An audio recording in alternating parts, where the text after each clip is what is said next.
Continuando con los fármacos simpaticolíticos, ahora veremos lo que arbitrariamente hemos decidido llamar simpaticolíticos 2. Realmente lo que tiene es objetivo de continuar una secuencia académica. Y en estos simpaticolíticos 2 lo que haremos es hablar de los antagonistas beta-adrenérgicos. Importante destacar que esto es una clasificación arbitraria, simplemente con términos o con fines académicos, pero no quiere decir que ahí existen los tipo 1 y los tipo 2 para nada. Son todos simpaticolíticos y simplemente que a manera de academia veremos ahora los antagonistas beta adrenérgicos. Estos son los principales fármacos que tenemos en el mercado, cada uno con características diferentes. Cabe destacar que dependiendo las patologías tienen usos diferentes. Por ejemplo, se puede decir que en la actualidad, por su contenido cardiovascular, sí, podemos dividir lo que estos fármacos beta-adrenérgicos se dividen en dos principalmente. Los que tienen aplicación cardiovascular, donde son una maravilla, estos fármacos han cambiado la historia cardiovascular, son de primera elección en infarto agudo del miocardio porque disminuyen la mortalidad a corto y a largo plazo. Todo paciente que tenga un infarto agudo del miocardio, que haya tenido un infarto agudo del miocardio, debe estar justificado por qué no tiene un beta bloqueador. O sea, debe tenerlo. Tiene que haber una razón muy específica. No es que infarto debe tener, no. Creo que es mejor pensarlo. Tiene un infarto, ¿por qué no tiene un beta bloqueador? Porque eso la diferencia es cambio de mortalidad fundamental. Incluso muchas veces tenemos pacientes con bradicardia y le colocamos el medicamento porque cambia la mortalidad tanto en la parte aguda como en la parte crónica. También se han vuelto de primera elección en insuficiencia cardíaca, disminuyendo la hospitalización y cambiando la mortalidad. En las arritmias son los fármacos más utilizados. Incluso se prefieren por encima de la amiodarona porque tienen menos efectos tóxicos. Y el otro grupo que podemos hablar principalmente son el grupo de los fármacos para el glaucoma. Los veremos y los dividiremos en estos dos grandes grupos que son los de mayor aplicación clínica. En el glaucoma, aunque son muy utilizados, veremos que no son la primera línea, sin embargo sí están en segunda línea muy cerca de la primera. Dentro de los más utilizados tenemos el propranolol, que es el prototipo, pero no es específico. Es decir, él tiene capacidad de antagonizar beta 1 y beta 2. Se ha quedado como prototipo y tiene unos usos muy específicos que los destacaremos acá. Sin embargo, si son específicos, ningún otro los sustituye en ese punto. De los selectivos, tenemos que de gran uso tenemos carvedilol, metoprolol, atenolol, son los de mayor uso. Nebivolol actualmente, que es un fármaco relativamente nuevo con unos usos muy modernos. Y dentro de los grupos del glaucoma tenemos timolol y betaxolol son los de mayor uso. Importante para conocer acá de estos fármacos, como le habíamos comentado, el propranolol tiene una característica interesante, que es el fármaco prototipo y es el único que es no específico, ¿ok? De este grupo.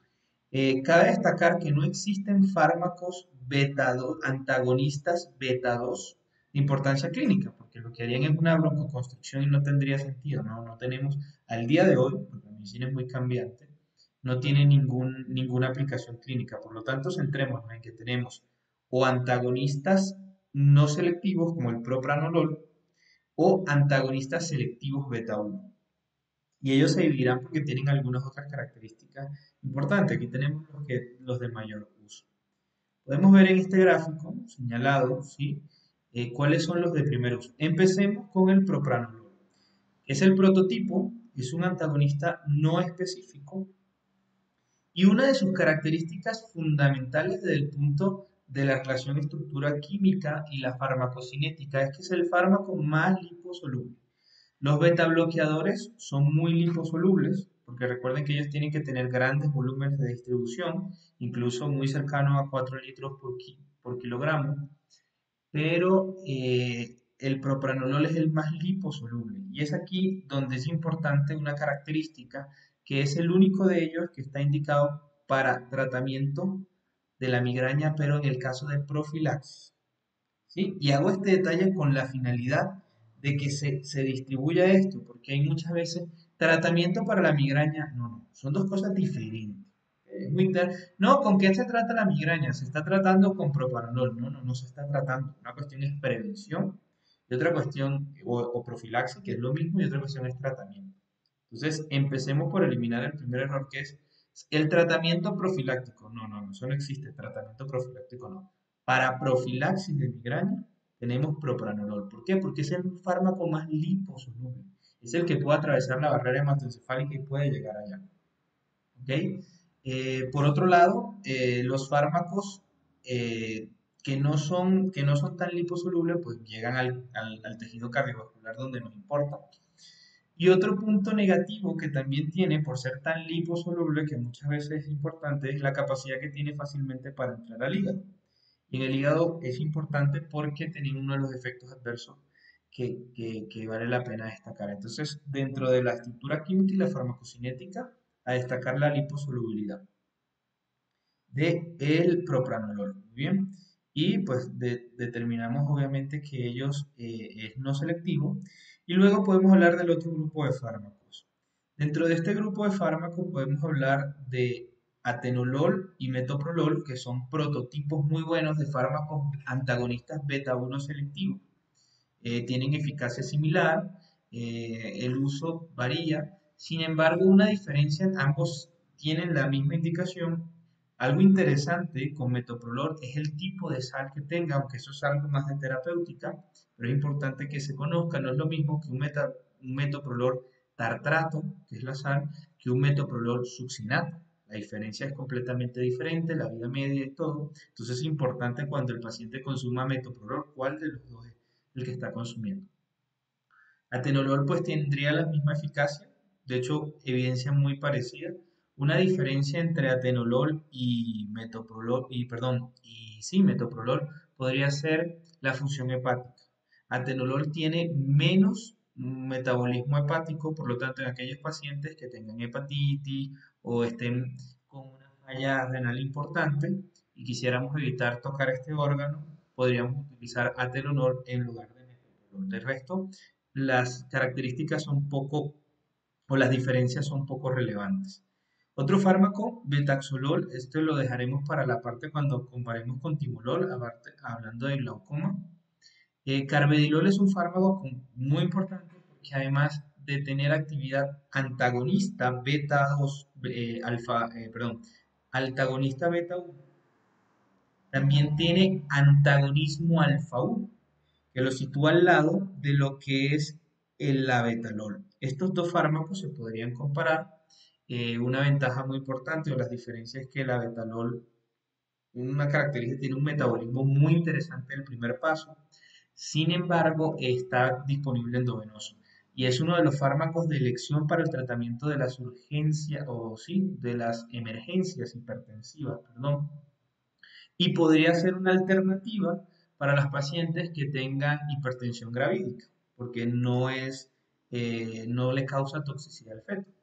Esa es una de las características, que también tiene, al igual que carvedilol, antagonismo beta, ambos, y antagonismo alfa. Una diferencia entre ambos, uno que uno hay endovenoso como el labetalol, carvedilol no lo hay endovenoso, pero otra diferencia interesante a tener en cuenta es que carvedilol podemos decir que es tan antagonista beta 1 como tan antagonista alfa 1. Mientras que la betalol no, la betalol es una relación más o menos de 7 a 3. 7 alfa, 3 beta. Es decir, es más antagonista alfa que antagonista beta a pesar de que sí lo es. Es una característica interesante entre ellos dos. Otro punto interesante aquí a destacar es el sotalol, que es un fármaco que tiene propiedades antiarrítmicas, de hecho se considera muchas veces como un antiarrítmico, tiene propiedades tipo 3, entonces lo veremos en la clase de antiarrítmico. Y por este lado, pues tenemos esmolol, que es un fármaco con una semivida muy corta, a tener en cuenta este punto, donde la semivida es 10 minutos, se usa endovenosa y realmente son para cosas muy puntuales. Para finalizar en este grupo, en esta comparación, tenemos betaxolol y timolol. Ambos son utilizados para el glaucoma, vienen en colirio, se debe usar sin preocupaciones, muchas veces se usan con miedo, que si el fármaco tiene problemas, el paciente tiene problemas cardiovasculares, que tiene bloqueo, la absorción es poca, ojo, no es despreciable, pero sin embargo no hay que tenerle miedo. Glaucoma es una patología importante, sobre todo que incapacita y puede traer complicaciones como pues obviamente glaucoma es una de las principales causas de ceguera a nivel mundial. No hay que tener miedo en este caso, es un fármaco muy seguro, la absorción es pequeña, sobre todo si se tapa el conducto nasolacrimal y la mayor preocupación no tiene que ser tanto desde el punto de vista cardiovascular, porque desde el punto de vista cardiovascular, ¿qué podría pasar? Opción uno, que el paciente con un infarto agudo del miocardio, pues le darías protección. Paciente con insuficiencia cardíaca, pues le darías protección, que son las patologías más frecuentes que tenemos. Y dentro de las arritmias, si tenemos un paciente con bloqueo, pues no es tan frecuente y tendría que ser un bloqueo digamos, la prevalencia no es tan grande, es más importante el daño que tenga el glaucoma. Entonces, la invitación es no a tener miedo, colocarlo, averiguar esos sí los antecedentes que pueda tener este paciente relacionados a esto, pero no sea una limitante para no voy a usar este medicamento, porque lo he visto muchas veces, porque tengo miedo de usarlo, no, úsenlo. Otro punto donde puede tener una diferencia es en el paciente asmático. En el paciente asmático, este medicamento, pues sí podría tener una afección, entonces en este caso, pues podríamos usar un betaxolol, que es un medicamento mucho más selectivo que timolol. Timolol vemos que es tanto beta 1 como beta 2, entonces si me bloquea el beta 2, ¿qué tenemos? Pues tenemos que puede haber una crisis asmática, aunque no se ve tan frecuente, pero pues hay que tenerlo en consideración.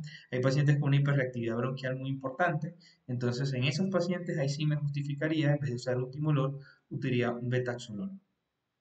Acá podemos ver la importante de lo que son agonistas, antagonistas y agonistas parciales. Es menester recordar esta variable farmacodinámica. Recordemos que un fármaco agonista es aquel que se une al receptor, tiene afinidad por el receptor, y una vez que se une, es capaz de hacer un cambio conformacional y tener una reacción que se llama aguas abajo o reacciones intracelulares, ¿sí? Desencadenando segundos mensajeros y teniendo un efecto farmacológico. Los antagonistas aquí entramos en un punto que puede ser eh, puristas de farmacología, sobre todo a nivel de sistema nervioso central y antidepresivo. Es muy bien que se maneje, o puede ser pragmático, o puede ser más coloquial, por así decirlo, de mayor uso en en la medicina, pero es importante conocer los dos términos. Entonces tenemos antagonista y agonista inverso. ¿Ok? Eso es importante tenerlo en cuenta. Un antagonista es aquel fármaco que se une al receptor, no permite que otro medicamento se una y no desencadena respuesta aguas abajo, no desencadena respuestas intracelulares. Bloquea, se une, pero no tiene eficacia intrínseca. Eso es un antagonista. Ojo, muchas veces con algo que se llama agonista inverso. Agonista inverso, que son muchos fármacos, o la mayoría, que se creen que son antagonistas, no son antagonistas, son agonistas inversos. ¿Ok? Eso es un término un poco más purista, pero importante que se maneje. Un agonista inverso es aquel donde el fármaco se une al receptor, o sea, hay afinidad, y hace un cambio conformacional, pero en vez de llevarlo a la parte activa, lo lleva a una parte inactiva, ¿sí? Permitiendo una mayor seguridad. No solamente que se une al receptor y no hace cambios en él, se une al receptor, eso es lo que hace un verdadero antagonista. Se une al receptor y no hace cambios. Sin embargo, un agonista inverso, que en la práctica clínica muchas veces se le dice antagonista, el agonista inverso se diferencia del antagonista, y esto es algo muy de farmacología, pero es importante que se conozca, en que tiene afinidad, se une y hace un cambio conformacional, el antagonista no lo hace, el agonista inverso, pero en vez de hacer un cambio conformacional hacia la parte activa y desencadenar respuesta, todo lo contrario, es un cambio conformacional, evitando, o sea, aporta como un segundo bloqueo, por así decirlo, para que no se desencadene la respuesta. Y tenemos los agonistas parciales. Los agonistas parciales son fármacos que se unen al receptor, es decir, tienen afinidad, desencadenan cambios y desencadenan una respuesta. Sin embargo, esta respuesta es menor que la del agonista puro. Es decir, está haciendo con este agonismo parcial relativamente un antagonismo. Porque si un fármaco se unía, por decirlo, vamos a ponerlo, esto es un ejemplo, digamos, muy práctico, o sea, no es que es así, es una manera de explicarlo con facilidad. Pongamos, si la noradrenalina se une al receptor alfa-adrenérgico y hace una contracción que llega a 100 milímetros de mercurio, ¿sí? Que se refleja en la presión arterial diastólica, cuando colocamos un fármaco agonista parcial, pongamos el nombre que querramos tomar, no sé, en cualquier condición, por ejemplo, acebutolol, que es un fármaco que tiene agonismo parcial, o pindolol, por ejemplo. Son fármacos que se unen al receptor alfa-adrenérgico, tienen un efecto, sin embargo, este efecto no llega a 100 milímetros de mercurio, como la noradrenalina, perdón, no como la noradrenalina llega a 100, sino que este podría llegar a 60. Entonces tiene algo de eficacia, pero no tan alto. Para fines prácticos, al final el resultado de la ecuación es que hay una disminución del efecto. Esa es una de las características importantes que suelen tener estos fármacos. Fundamental esta gráfica que tenemos aquí se hizo hace mucho tiempo con timolol, sin embargo, en la actualidad, como les hemos dicho, todo paciente con antecedente de infarto agudo del miocardio debe tener un beta bloqueador y así con muchas patologías. Sin embargo, el beta bloqueador es obligatorio para un paciente con infarto agudo del miocardio. Para los pacientes con insuficiencia cardíaca, anteriormente estaba contraindicado, actualmente no, hay que colocar y subir la dosis lo máximo posible. Se ha demostrado que disminuye mortalidad y disminuye también hospitalización. ¿Ok? Eso es importante a tener en cuenta y es fundamental. Aquí podemos tener un poco, recordemos que el Molola es el de vida media más corta y podemos ver cómo el resto, la mayoría tienen una vida media muy parecida, que nos llevan a tener que usar el fármaco incluso cada 12 horas. ¿Ok? Hablemos un poco del propranolol y sus efectos adversos. Detengámonos un poco en propranolol. Hablemos de propranolol, que es el primero. Recordemos que es un fármaco, como ya dijimos, un fármaco no selectivo. Es un fármaco que al no ser selectivo, pues obviamente va a tener efectos adversos. ¿Y esos efectos adversos cuáles son? Pues de ellos es el que más desencadena asma, reacción hiperbronquial. ¿Por qué? Porque bloquea los beta 2 que tienen broncodilatación. También al bloquear los beta 2, recordemos que los fármacos beta 2 suelen tener efecto vasodilatador. Entonces, en este caso, pues no tendríamos ese efecto vasodilatador, sino que haría un poco de vasoconstricción periférica. También suele retener mucho agua y sodio, que es uno de los problemas que tienen. Y otro es disminución de la frecuencia cardíaca y la contractilidad. Ese es uno de los puntos interesantes. Y en algunos pacientes con bradicardia, ahí sí vale la pena utilizar más bien fármacos que sean agonistas parciales, ¿sí? Para que no hayan tanta bradicardia. Sin embargo, lo hablaremos un poco más adelante. Destaquemos otras características importantes de lo que tiene que ser en este caso lo que tengamos que hablar de los beta agonistas, ¿ok? Beta antagonistas, perdón, como es el caso del propranolol. Uno de los puntos interesantes de este fármaco, se habla mucho de farmacología básica, de lo que este es un fármaco que es un anestésico local, que tiene efecto estabilizador de membrana. Desde el punto de vista clínico no tiene importancia, sin embargo se debe conocer esa característica. Un punto importantísimo y que sí es menester conocer es que todos los pacientes que se le coloque propranolol, al igual que cualquier beta bloqueador, pero este más, ¿ok? Debemos tener mucho cuidado y acordemos, paciente con insulinodependencia, o sea, paciente diabético, tipo 1 siempre, tipo 2 si requiere insulina, tenemos que tener mucho cuidado con poner un beta bloqueador. ¿Por qué? Por una razón importante. Una razón importante es que el efecto, la glucogenólisis, que es degradar el glucógeno, que se había guardado en forma de glucosa en el hígado, ¿sí?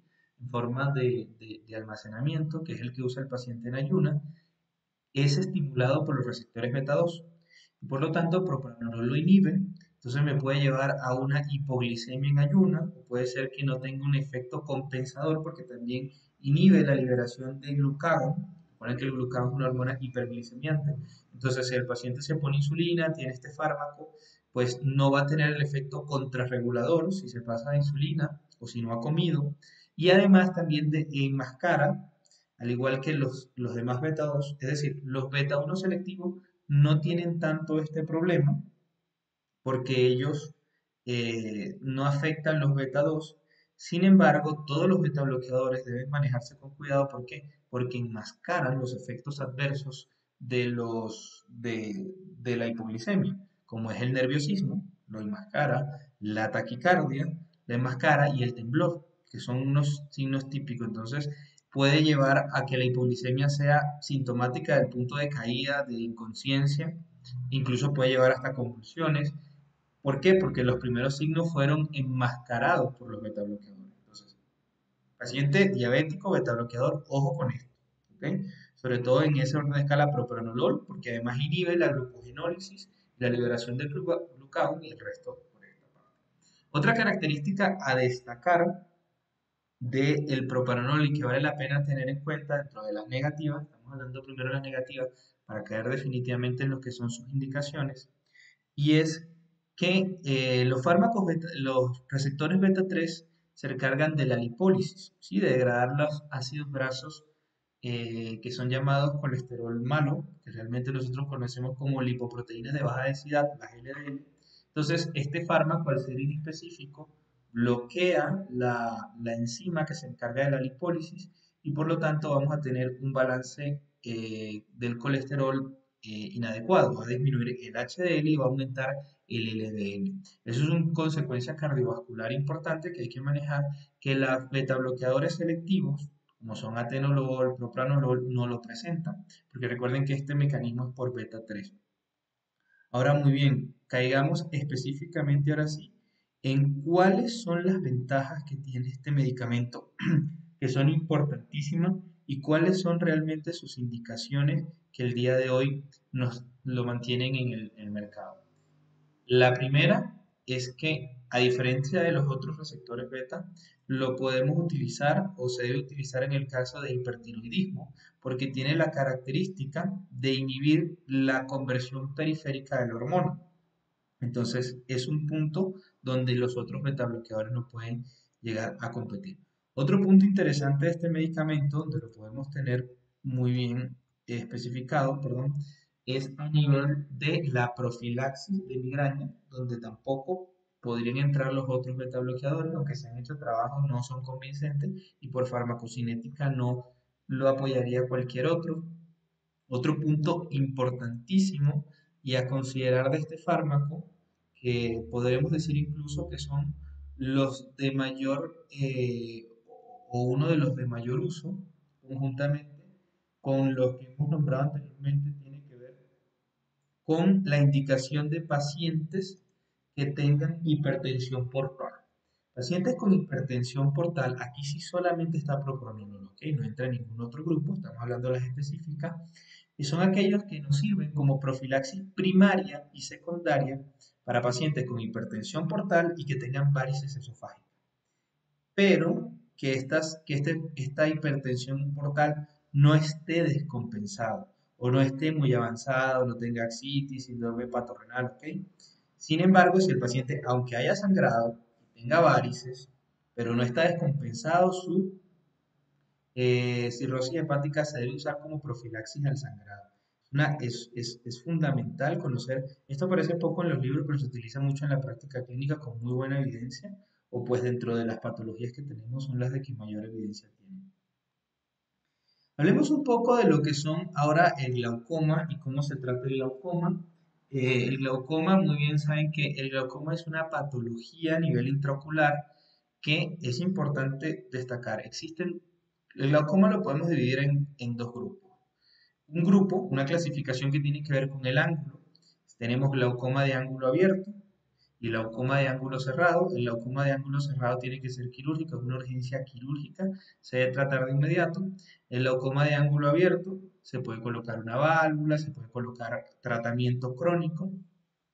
Y lo importante y a destacar es que el glaucoma En otra clasificación se puede clasificar el glaucoma con presión intraocular elevada y glaucoma con presión intraocular normal. ¿Ok? Eso es importante tener en cuenta. Siempre hemos considerado que el glaucoma es presión intraocular alta y no, se han visto casos de glaucoma con presión intraocular normal. Entonces, realmente lo que tiene el glaucoma es una muerte, una hipoxia de los nervios, del nervio óptico realmente que viene afectando y entre las características importantes es que tienen lo que llaman visión en túnel. Se va perdiendo prácticamente la visión periférica y es importante que el médico general conozca esto porque muchas veces hace la agudeza visual y estos son pacientes que tienen 20/20. Están viendo perfecto, su visión, su agudeza visual central está perfecta. Sin embargo, la periférica se encuentra afectada y es por eso que en la agudeza visual debe evaluarse también la parte periférica, porque puede estar 20/20, pero puede tener afección de los campos laterales. Entonces, ¿cómo tratar el glaucoma? Primero, siempre es bueno referirlo a un especialista que lo vea el oftalmólogo. Sin embargo, si no hay, pues se debe tratar. El punto interesante es, pues perfecto, ¿cómo sé yo si el paciente tiene glaucoma? Pues hay unos signos y síntomas que pues, se verá más adelante que tienen que ver con lo que es una corona irradiada, la cantidad de vasos, pero lo cierto es que el paciente va a tener un dolor ocular que es intenso. Sobre todo me refiero si el paciente tiene antecedentes de glaucoma, el antecedente familiar es fundamental. Siempre se recomienda que el médico tenga un conocimiento un poco de glaucoma y dentro de las patologías de oftalmología es uno de los que más se debe estudiar. No, no necesariamente para tratar un glaucoma se debe colocar, se debe ser un especialista, hay que tener un tonómetro, ¿no? Es lo ideal, se puede llevar. Sin embargo, para tratar el dolor y la patología, pues se puede hacer, iniciar este tratamiento y no tiene efectos secundarios importantes, ¿ok? Se puede colocar para control del dolor hasta que un oftalmólogo venga, sobre todo en momentos en donde no se tiene un oftalmólogo a la mano, pues se puede usar tratamiento. ¿Cuáles son los fármacos? Los fármacos de acción inmediata todavía sigue siendo pilocarpina, a pesar de todos los efectos adversos que tiene, pero es el de acción inmediata. Y también se puede usar fármacos que son inhibidores de la anhidrasa carbónica. Recordemos que la anhidrasa carbónica es la que produce el humor acuoso, se usa acetazolamida, pero pues aquí vamos a hablar ahora del manejo crónico del glaucoma y que se tenga conocimiento. El tratamiento de primera elección ahorita son las prostaglandinas, como la tanopros, ¿sí? Que son de primera elección, son fármacos muy buenos, muy seguros. Y de segunda elección podemos tener pues los fármacos bloqueadores beta, timolol que es el más utilizado, no selectivo, y betaxolol si el paciente es asmático. Esos son los lugares donde estarían colocados estos fármacos. También se suelen combinar con colinomiméticos, con agonistas alfa a veces. Y la dorzolamida, que son inhibidores de la anhidrasa carbónica, que se usan en gota, vienen combinados, son una buena opción terapéutica. A tener en consideración para estos fármacos es que estos fármacos son todos en gota, con una eficacia muy buena, con una seguridad muy interesante, con efectos adversos muy pocos y que no deben tener miedo el médico general en utilizarlo.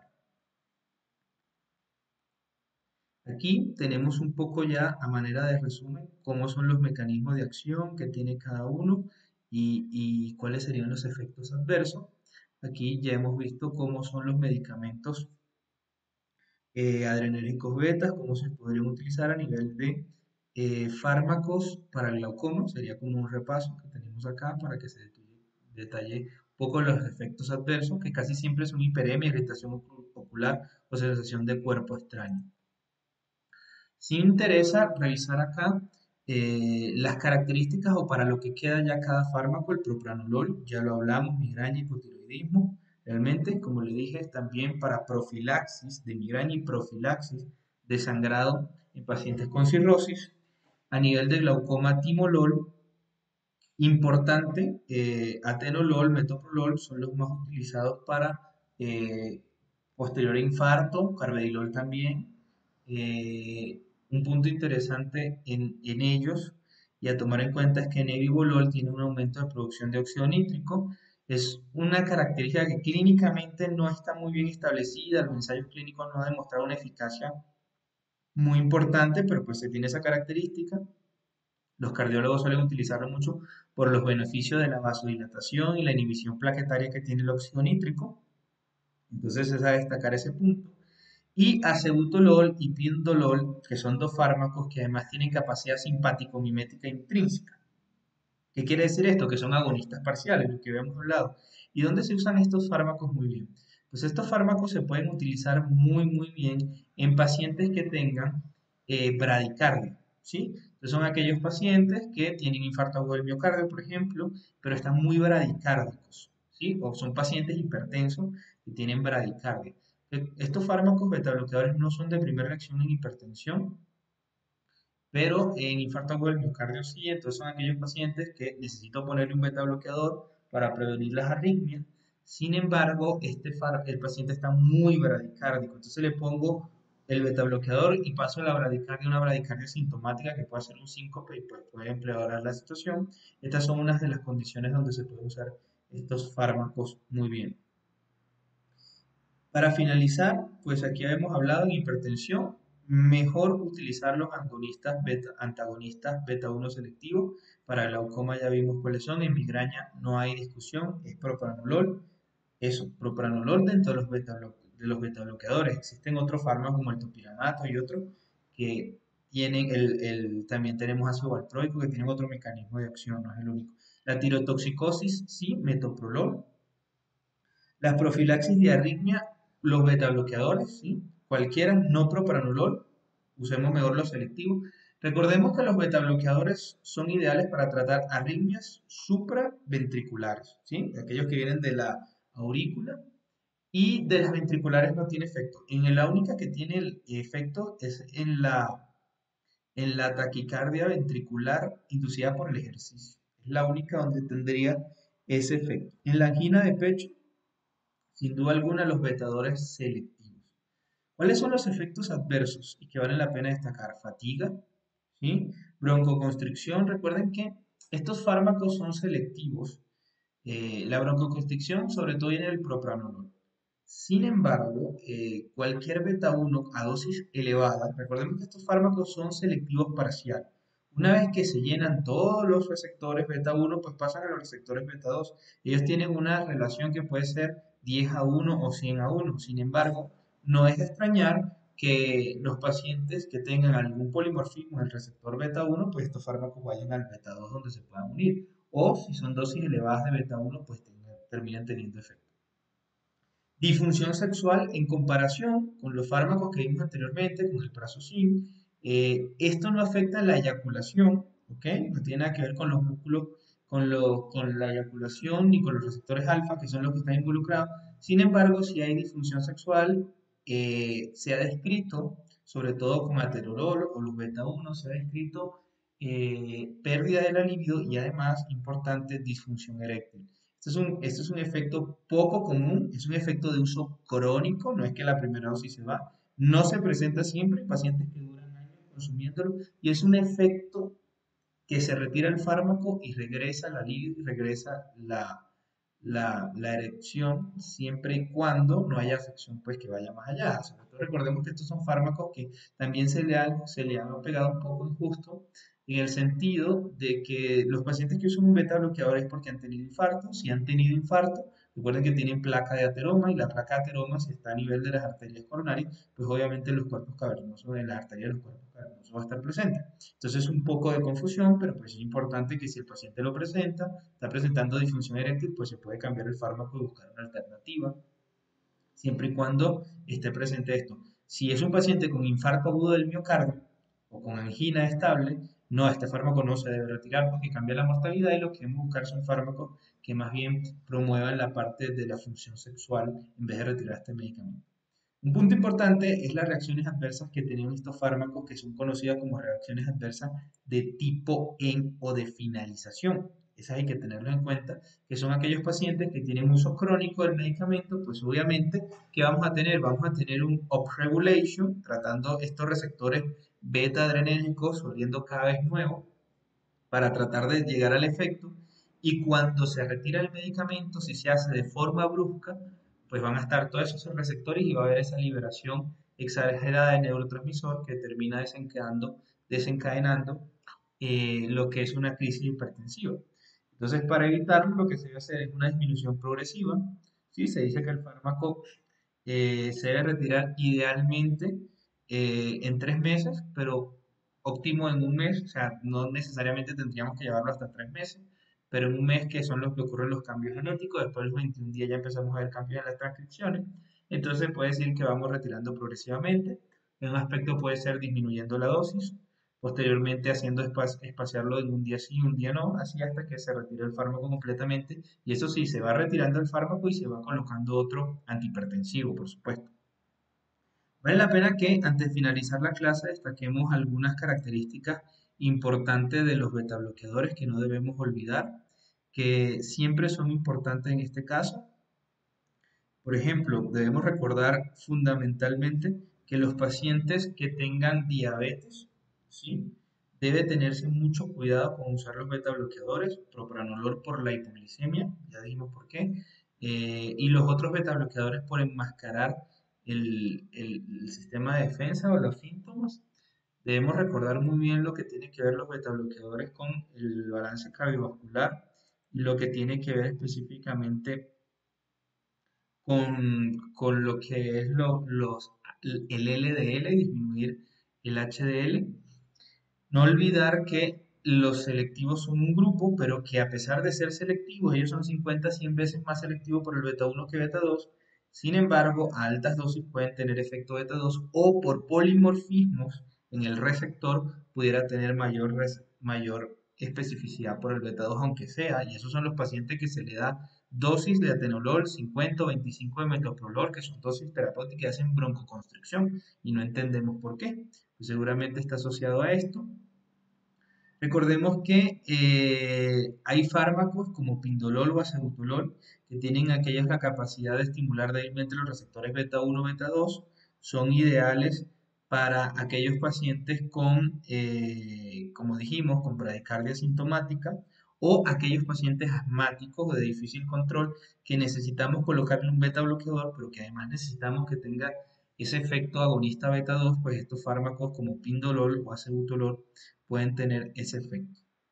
No olvidemos que el carvedilol tiene una característica interesante, que además el beta 1 es alfa 1 y el labetalol es para las urgencias hipertensivas y además también puede ser una alternativa para los pacientes que tengan, las pacientes con hipertensión gravídica donde no se puede usar alfametildopa y no tenga el medicamento a la mano de elección, puede ser uno y endovenoso lo podemos utilizar maravillosamente. De hecho, cuando tenemos estas crisis y se va a usar un endovenoso, no vamos a usar alfa-metildopa. Clonidina tiene muchos efectos de rebote, entonces se suele usar para endovenoso labetalol. Muy bien, con esto damos la clase aquí por finalizada. Muchísimas gracias.